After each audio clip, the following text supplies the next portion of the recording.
So I love spending time at the terminal. I often tend to do things at the command line more than using GUI tools because graphical tools, well, they can be useful sometimes. A lot of times I just find it a lot quicker and easier to do things at the command line inside a terminal. And one of the things you guys have probably noticed is when I do any kind of distro reviews, distro first looks, anytime I distro hop on physical equipment, even forget the stuff I do on camera, the stuff I do off camera, there's certain commands that I find very useful when I'm first checking out a brand new distro or a brand new release of a distro. So I wanted to cover some of that on camera today. So let me switch over to my desktop and I'm going to go ahead and open a terminal and let me zoom way in. You guys see me run a lot of the same commands on video when I'm checking out new distro releases. I'm going to share, some of the common commands that you often see me run. The most obvious one, one of the things I immediately want to know about a Linux distro, especially if I didn't read it in the release notes. I usually want to know what kernel it's running. I want to know the kernel version. I want to know if it's an up-to-date kernel. I also just want to know if it's the standard generic kernel, which in this case, I'm on the regular kernel, or if it's a LTS kernel, or maybe a Zen kernel, whatever kernel. I want to know what the kernel version is. And that way, if it's, for example, I prefer to be a LTS kernel user or a Zen kernel user, in this case, if it was using the generic kernel, I know to go install the kernel I want to use. Another cool command you can run, especially when you're trying out new distros, maybe you're not sure what the distro version number is, what the code name is, you can actually do this command here, the lsb_release command, give it the -a flag, and that will actually give you some information about what you're currently running as far as your Linux distribution. And you can see in this case, I'm running Arco Linux. The release is just rolling. It's a rolling release. There's no release versions, but if you had a static release distro, typically you get the version number. You'd also get whatever code name is appropriate for that version number as well. On my distro first look videos, typically I want to know how many programs are installed on the distro. That gives me an idea whether the distro is a more minimal distro, it has very few packages installed, or maybe it's a little bit more heavy or bloated because it has a lot of packages installed. And there's various commands you can run to actually check the package count. On an Arch-based distribution, you would run pacman-Q lowercase q. And if I do that, that gives me a list of all the packages that are installed on my Arch-based system, line by line. And anytime you get a package list of the packages installed line by line, all you need to do is then pipe it into the WC command, give it -L for the flag. So WC is the word count program. It gives you a word count by default. But if you give it the -L flag, it gives you the line count. And in this case, the number of lines in the output of this pacman-QQ command will tell me the number of packages that are installed via Pacman. And you can see on my system, I have 1,979 packages installed. These are native packages installed through the Pacman package manager. Now, of course, this only works on Arch-based systems that use the Pacman package manager, but most of the big Linux package managers have a way to list the number of packages installed or the packages installed in a line-by-line list. So on Debian and Ubuntu-based distributions, of course, they use the apt package manager. This command here, apt space list space -- installed, will give you a list line by line of all the packages installed. And once again, you would just pipe that into WC-L. If you're on a Fedora based distribution, or any RPM distribution that uses DNF, you could do DNF list installed, so no -- in this case, just DNF list installed, and then pipe that into WC-L. They all give you the same kind of output that you saw from my pacman command here. One of the most useful commands, and one of the ones I use all the time on my videos when I'm checking out a new distribution, is the where is command. Sometimes I just want to know if a certain program is installed, because unless it was somewhere in the release notes, I may not know a certain program is installed or not on this particular Linux distribution. Now, these days, Pipewire is often installed on most distributions, but there for a while when there was some uncertainty whether a distro might be defaulting to Pipewire as its audio server or not, I could do a simple where is Pipewire. And if Pipewire is installed, what the where is command does, it gives you the location to the binary. It also gives you a location to any configuration files such as, etc and user share. Gives you the location to the man page as well. But if the binary is present, so if user bin name of program is present, then that program is installed. So that lets me know Pipewire is installed and is the audio server on this system.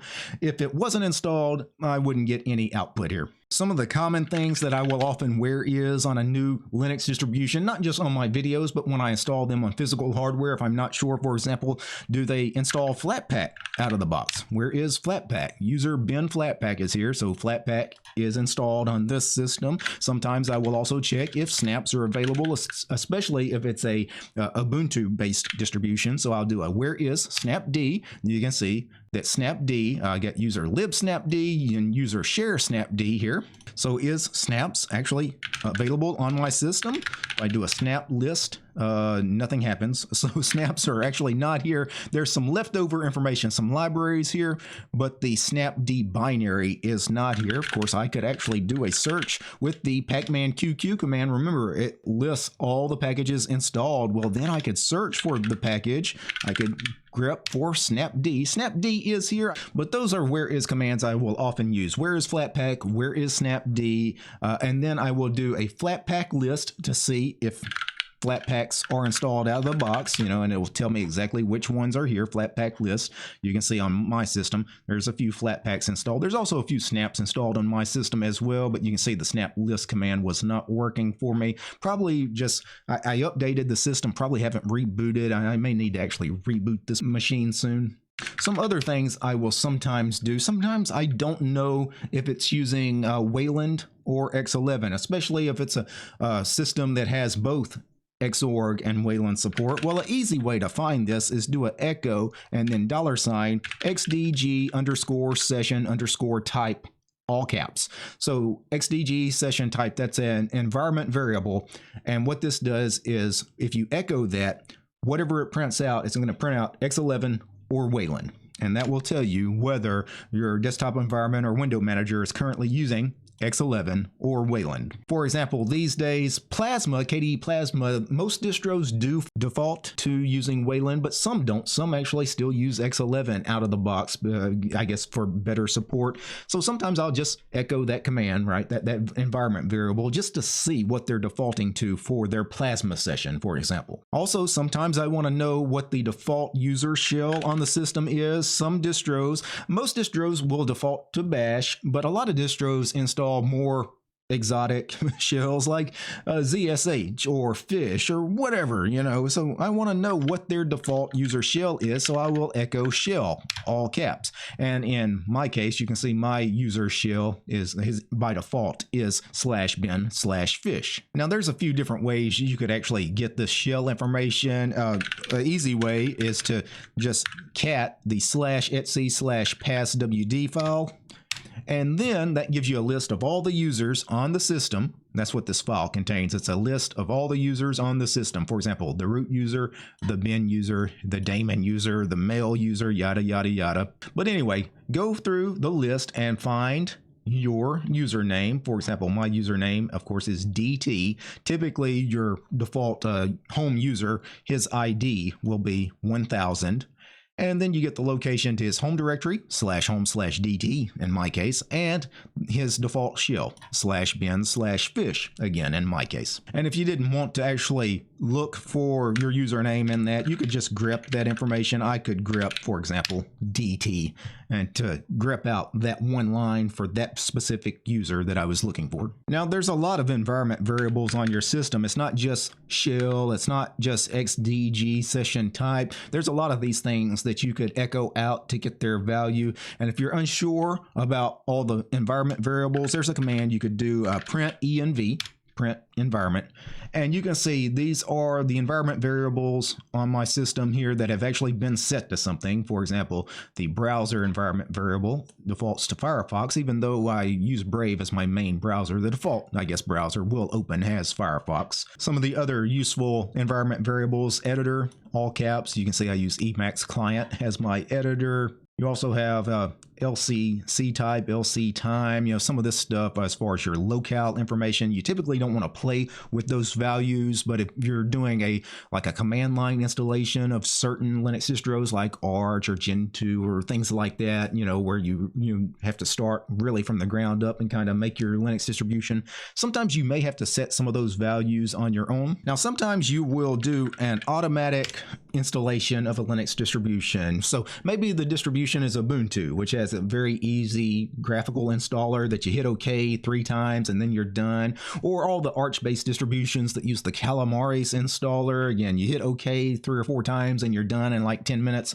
But you really don't know what the distribution did. You don't know what kind of partition scheme it used. You don't know what file system type typically it used out of the box. You can get some of this information with the lsblk command. So list block is this command. It lists all your block devices, your drives. So I can see exactly what it did with the partitions. In this case, this is my actual host machine here, my main workstation here, which has 1, 2, 3, 4, 5 different drives and a couple of different partitions on some drives. It doesn't give me the file system information on that, but you can tack on -F to the lsblk command, and it will actually tell you the file system that these partitioned drives are partitioned to. You can see I'm actually defaulting to using extend4 as the file system on this particular drive here, SDA, and also on my NVMe drive as well. Some other useful commands, especially on a Linux distribution, not just when you're first checking it out, but actually going forward, just managing your existing Linux distribution. HTOP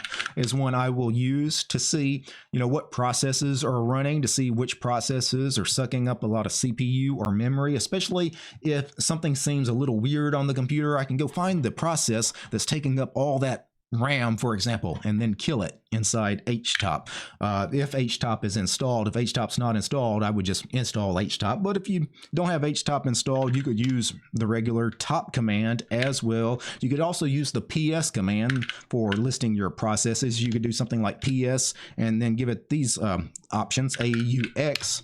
And that gives you a list of processes that are running as well. Once you have the process ID for a particular process you want to kill, you could kill it with the ID of that process, or if it's the program name, you could kill all. For example, I could kill all Emacs right now. It would kill all my Emacs windows as well as the Emacs daemon that's running in the background. I'm actually using Emacs on a different monitor right now, so I'm not going to kill all Emacs, but I could do that if I needed to get rid of some processes, maybe some processes that were a little out of control. So those are a few of the common commands I will use when I'm taking a look at especially a new distribution, maybe something I just hopped to, or I'm taking a quick look at an ISO on camera for video or whatever. I didn't cover a lot of commands for actually installing Linux through the command line. For example, if you needed to manually partition your own drives, most Linux distributions have installers that will partition the disk for you, but if you needed to do it manually,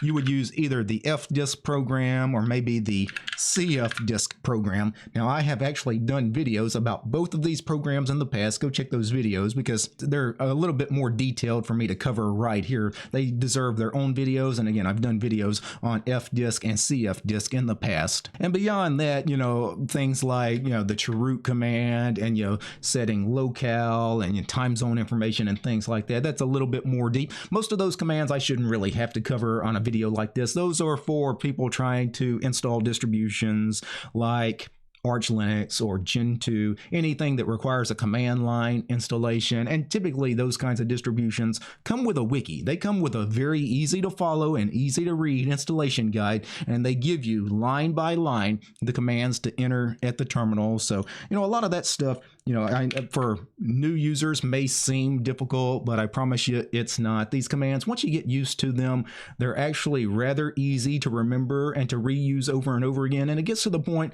where you may be like me and start feeling more comfortable at the terminal than trying to go and get that information from whatever graphical program may or may not be on your system that could also give you that same information. Now, before I go, I need to thank a few special people. I need to thank the producers of this episode. And of course, I'm talking talking about Matt, Steve, Armor Dragon, Cap, Caveman, Darloff, Daedalus, George, Lee, Mythos, Urion, Paul, Peace, Arson, Fedora, Reality, for Less, Red Prophet, Roland, War Gentoo, and Ubuntu, and Willie. These guys, they are my highest tiered patrons over on Patreon. Without these guys, this quick list of various terminal commands I find useful, especially when I'm distro hopping, this video wouldn't have been possible. The video also would not have been possible without each and every one of these fine ladies and gentlemen. All these names you're seeing on the screen, these are all my supporters over on Patreon because I don't have any corporate sponsors. I'm sponsored by you guys, the community. If you like my work and want to see more videos about Linux and free and open source software, subscribe to DistroTube over on Patreon. Peace, guys.